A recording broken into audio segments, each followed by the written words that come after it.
what I learned in this class will carry over and give me a good base for that first job after college.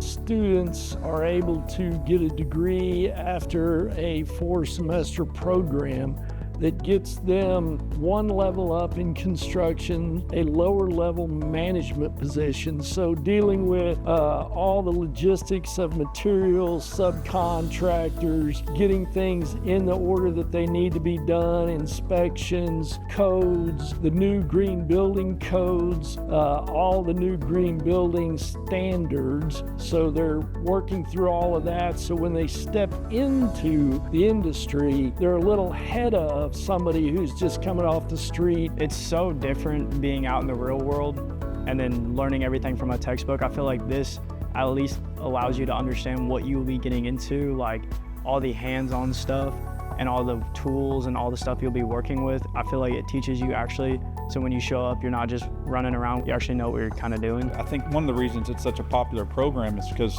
in our area, it's booming in all the surrounding counties. So it's something that I think their students, as they drive in their own community and around the area, they see the growth, they see these subdivisions coming up all over the area. So I think it's something they can easily relate to and understand.